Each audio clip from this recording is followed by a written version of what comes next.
Ces images ne vous sont probablement pas nouvelles, mais je veux que vous les examiniez de plus près aujourd'hui. Que pensez-vous de ces positions des mains?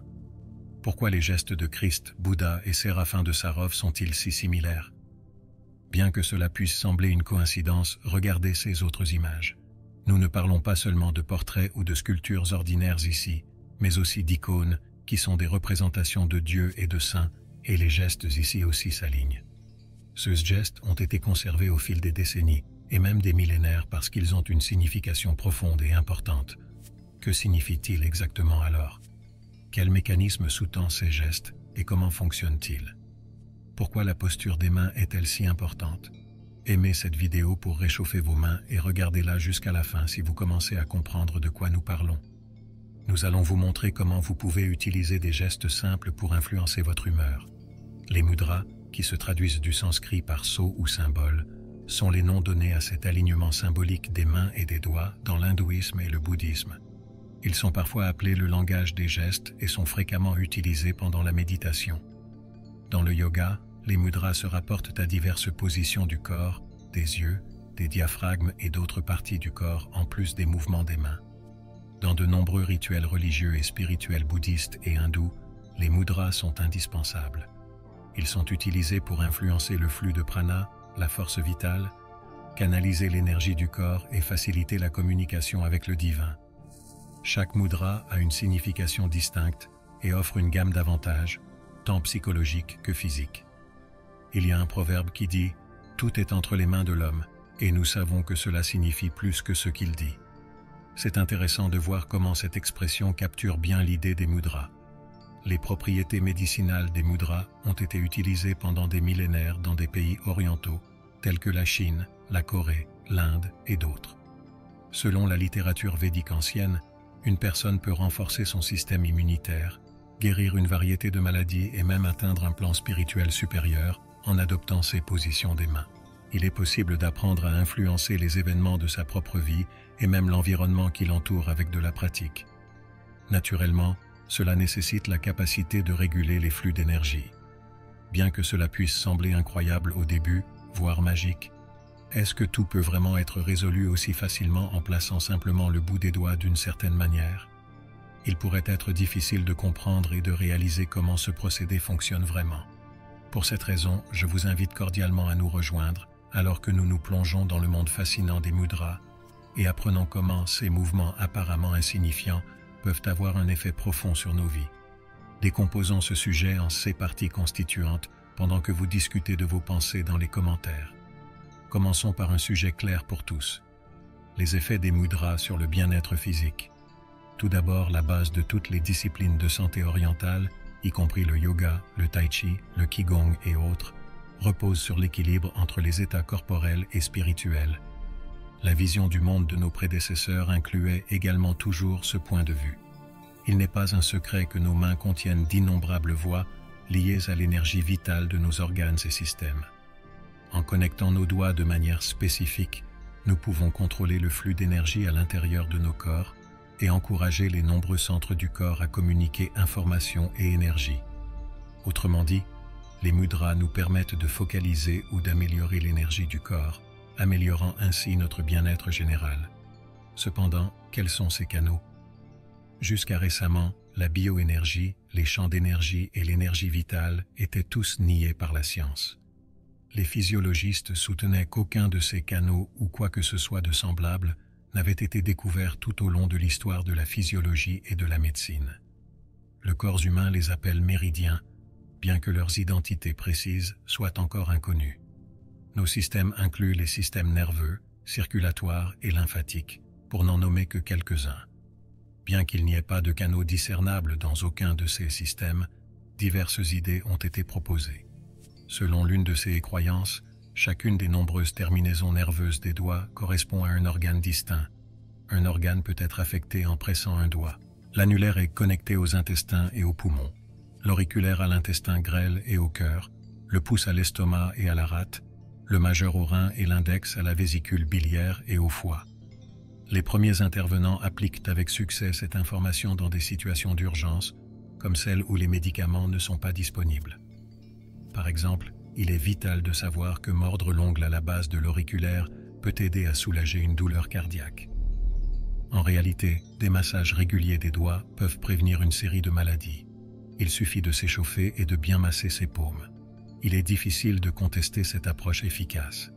Est-il possible d'interpréter la poignée de main habituelle comme un exemple de cette sagesse? Publiez vos réflexions dans la section des commentaires. Si nous affirmons que la science a déjà démontré la présence de voies énergétiques dans le corps humain, alors très peu de gens en sont conscients. Pourquoi? Le mouvement de l'énergie a été discuté dans toutes les cultures et traditions médicales avant le développement de la médecine moderne. Le biochimiste et lauréat du prix Nobel, Albert Szent-Györgyi, a dit que les scientifiques ne gardent plus ces secrets. En fin de compte, la recherche est parvenue à la conclusion que la sagesse ancienne des conduits d'énergie qui transportent l'énergie vitale est exacte. Différents noms ont été donnés à ces canaux d'énergie dans différentes traditions. On les appelait nadis en Inde, méridiens en Chine, keraku au Japon et vaisseaux au Tibet. Dans la tradition indienne, on prétend qu'il existe 72 000 de ces canaux d'énergie. Les maladies résultent de blocages dans le passage de l'énergie à travers ces canaux. Nos corps sont électromagnétiques, même si nous sommes composés de chair et d'os. Des instruments modernes comme l'ECG et l'imagerie par résonance magnétique mesurent ces fréquences depuis des années.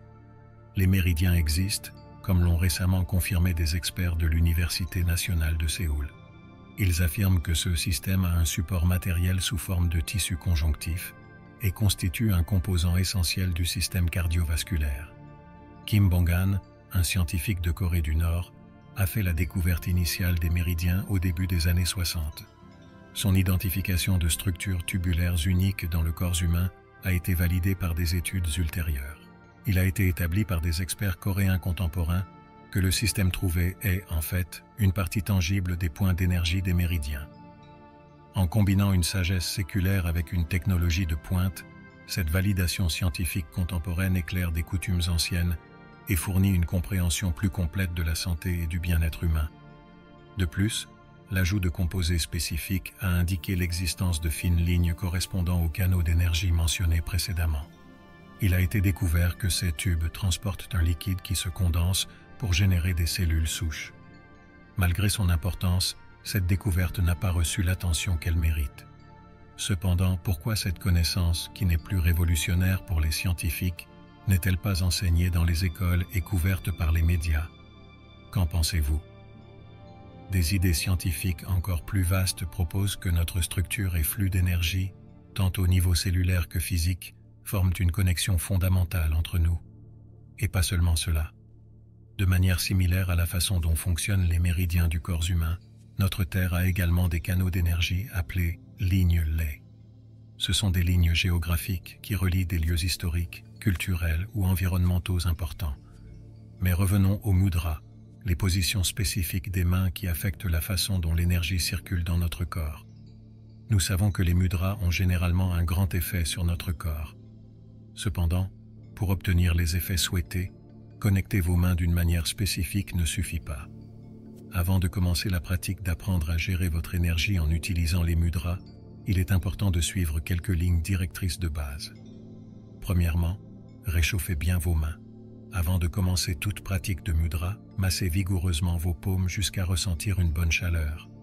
Ce geste simple réchauffe vos mains et augmente le flux sanguin, ce qui facilite des actions plus fluides et efficaces. Deuxième étape, maintenez une posture correcte. Asseyez-vous confortablement avec le dos droit sur une chaise ou prenez la position du lotus. Maintenir l'alignement de la colonne vertébrale est nécessaire pour que l'énergie circule tout au long de la moelle épinière, ce qui facilite les mudras et la méditation. Troisièmement, pratiquez une respiration profonde et rythmique, de préférence par le nez, tout en restant calme. Le corps et l'esprit deviennent plus calmes lorsque la respiration est contrôlée, ce qui est nécessaire pour une pratique réussie des mudras. Faites attention à votre respiration en prenant chaque souffle plus lentement et profondément. Quatrièmement, maintenez un torse détendu et essayez de ne pas tendre vos mains. La pratique des mudras doit être douce. Comme toute tension inutile pourrait obstruer le passage de l'énergie, assurez-vous que votre mâchoire, votre cou et vos épaules soient détendus. Faites légèrement tourner vos épaules si nécessaire pour soulager le stress. Cinquième étape, Lorsque vous faites le mudra, essayez de ne ressentir aucune douleur. Modifiez la position de vos doigts si vous ressentez de la douleur ou de l'inconfort. Cela doit être une pratique facile et agréable. Une douleur intense indique un problème, et persévérer dans cette situation risque de nuire au patient ou d'empêcher les résultats souhaités. La 6e étape exige des touches subtiles mais notables. Une légère sensation de picotement entre vos doigts est idéale. Cela montre que l'énergie se déplace dans la bonne direction. Les effets de la pratique sont amplifiés par la légèreté du toucher, ce qui maintient également la sensibilité et la connexion des doigts. 7e étape, en fonction de l'objectif, maintenez les mudras pendant un minimum de 5 et un maximum de 30 minutes, de préférence entre 10 et 15 minutes. Les bienfaits des mudras peuvent se matérialiser à ce moment sans vous épuiser. Les débutants peuvent trouver utile de commencer par des durées plus courtes et de les augmenter progressivement. 8e étape, sauf en cas d'urgence, évitez de faire des mudras si vous êtes contrarié ou déséquilibré. L'efficacité des mudras est directement influencée par l'état émotionnel. Bien qu'un mudra relaxant puisse aider à rétablir l'équilibre en cas d'urgence, il est généralement préférable de pratiquer dans un état calme. 9e étape, accordez toute votre attention à vos sens. Concentrez-vous sur les parties de votre corps où vous sentez l'énergie circuler pendant la pratique. Cette concentration favorise une plus grande conscience corporelle et amplifie les bienfaits des mudras. En suivant ces recommandations, vous pouvez optimiser les avantages des mudras et harmoniser avec succès le flux d'énergie dans tout votre corps. Les mudras sont une technique puissante qui, lorsqu'elle est utilisée avec soin et attention, peut améliorer la santé mentale, émotionnelle et spirituelle. Vous pouvez atteindre un état plus équilibré et harmonieux en vous-même en incorporant ces techniques dans votre routine quotidienne. Il est crucial de déterminer sur quelle partie du corps, en fonction du chakra ou du centre d'énergie que nous souhaitons affecter, le mudra doit être maintenu. Par exemple, le plexus solaire ou le chakra du cœur doit être l'emplacement du mudra pour traiter les problèmes cardiaques. Bien qu'il existe de nombreux types de mudras différents, il est important de commencer par ceux qui sont les plus faciles à exécuter et les plus efficaces. De plus, les connaissances sur les mudras sont largement appliquées dans la méditation pour augmenter l'intelligence, stimuler la glande pinéale, augmenter la mémoire et l'attention et combattre l'insomnie. Lorsque vous méditez, essayez d'unir les pointes de votre pouce et de votre index. Les 3 autres doigts peuvent être détendus ou maintenus droits. Le corps et l'esprit peuvent grandement bénéficier de cette simple action. Permettez-moi maintenant de vous parler de quelques types différents de mudras et de leurs avantages respectifs. Mudra de la terre. Joignez les pointes de votre pouce et de votre annulaire tout en maintenant les autres doigts droits pour exécuter ce mudra. Il est bien reconnu que cet exercice augmente le flux sanguin dans tout le corps, améliore l'endurance et aiguise la concentration pendant la méditation. Il aide également les personnes mal nourries à reprendre du poids et fortifie les os fragiles. En harmonisant les éléments de la terre dans le corps et en encourageant un sentiment de stabilité et de fondation, le mudra de la terre est également utile. Pratiquez ce mudra tous les jours, de préférence dans un environnement paisible et apaisant, pour en tirer les plus grands avantages. Mudra de la vie. Avec les doigts moyens et index droit, pliez les doigts annulaires et auriculaires et connectez-les avec la pointe du pouce pour activer l'énergie de votre corps. Ce mouvement stimule l'immunité, améliore la vision, réduit l'épuisement et procure de l'énergie et de la force mentale. Particulièrement utile pour revigorer le corps et l'esprit et favoriser un esprit de vigueur et d'enthousiasme, le mudra de la vie est à essayer.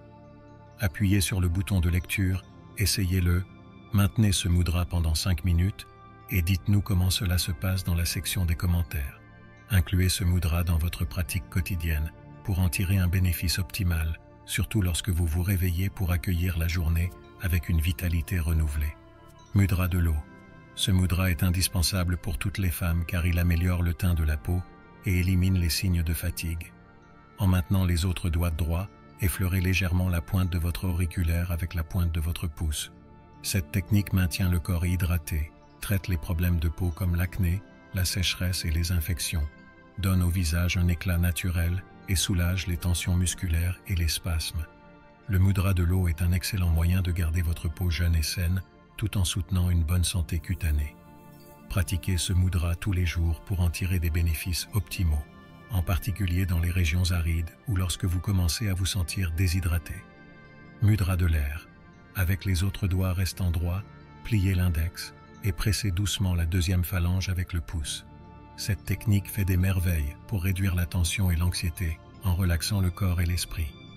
Le mudra de l'air fonctionne bien pour l'anxiété car il calme la tension et élimine l'impatience et l'hésitation. Continuez à faire ce mudra jusqu'à ce que les symptômes disparaissent, mais ne continuez pas à le pratiquer après cela. Lorsque les émotions sont tendues, le mudra de l'air peut être très utile pour se calmer et retrouver l'équilibre mental. Réservez du temps pendant les pauses ou avant de vous coucher pour détendre votre esprit et intégrer cette pratique dans votre vie quotidienne. Mudra du soleil. Étirez les 3 autres doigts de manière détendue tout en pliant l'annulaire pour que sa pointe atteigne la base du pouce. Appuyez doucement sur l'annulaire plié avec le pouce. Une pratique régulière aide à éviter l'angine de poitrine et les crises cardiaques en protégeant le cœur et en favorisant sa récupération. Il est crucial de se rappeler que bien que ce mudra puisse être utilisé pour traiter l'inconfort cardiaque aigu et éviter les maladies cardiaques, il ne doit jamais remplacer un avis médical. Pour les personnes qui souhaitent perdre du poids, le mudra du soleil aide également à augmenter la température corporelle et à brûler les graisses. Pour obtenir des résultats optimaux, pratiquez ce mudra de manière régulière et demandez conseil à un professionnel de santé pour surveiller votre santé cardiaque. Il y a plusieurs avantages à intégrer ces mudras dans votre routine quotidienne pour votre bien-être physique et émotionnel. Vous pouvez atteindre un état de balance et de bien-être grâce à une pratique régulière, ce qui améliorera votre vie sous tous ces aspects.